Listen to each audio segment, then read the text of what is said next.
Hello everybody and welcome to Jeff the Pharmacist. So today I wanted to address an issue that often people will experience with antidepressants. So sometimes patients will come up to me and ask me, are there sexual problems with antidepressants? And the answer is yes. With most antidepressants, they can cause sexual issues in men. And usually this is called sexual dysfunction. And it can kind of apply to a lot of things. Usually it's decreased libido, but it can also be erectile dysfunction or a difficulty ejaculating. So it's important to keep that in mind if you're starting an antidepressant and this could be a concern for you.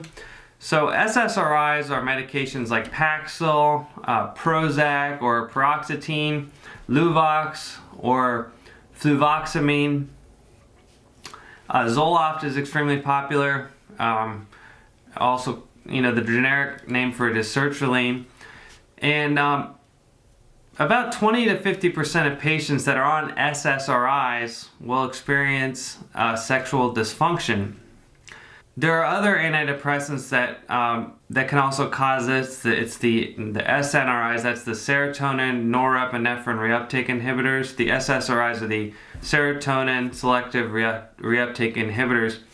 And the side effect, the sexual dysfunction side effect, is related to an increased level of serotonin.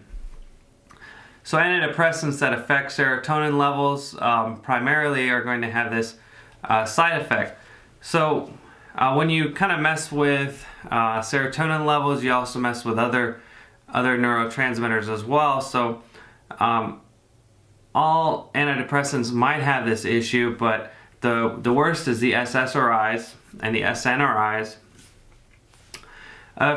There's a couple of medications that don't really have this issue as much. Bupropion is one that's kind of in a class of its own.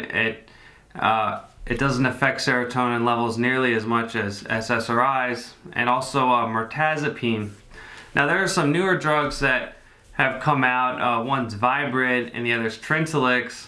These seem to have less of a sexual dysfunction issue than the SSRIs.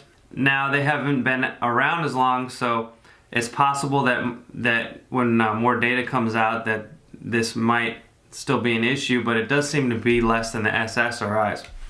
So that's something just to keep in mind. Now some people a lot of people still have to take SSRIs, and even if they have this sexual dysfunction issue, they might still need to stay on the medication. Sometimes it's too dangerous for people to stop taking it or to take a holiday from it. So medications that might help are like the ED drugs like Viagra or Cialis, and obviously that is not ideal, taking a drug and then having to add another one because of the side effect, but that is often what people do. Some patients are able to take a drug holiday, so approved by their doctor, of course. So if they're planning an event, they might take a couple days off from their medication before that. Patients might be prescribed lower doses, and if you've been on the medication for a while and you're starting to have an issue, sometimes it can also be psychological as well, and talking to a therapist can help with it. So the drugs with the least sexual dysfunction issue are Bupropion and Mirtazapine, and also the newer drugs Viibryd and Trintellix. With regard to the newer drugs, they're outrageously expensive compared to Bupropion or Mirtazapine, and just because they're new doesn't mean they're necessarily better. And even when the plans do cover the medication, sometimes the copays are outrageous. We've seen copays come up a lot, and I've made videos about that as well. So I hope you guys enjoyed watching this video. I hope you found it useful. Please like and subscribe. Thanks a lot.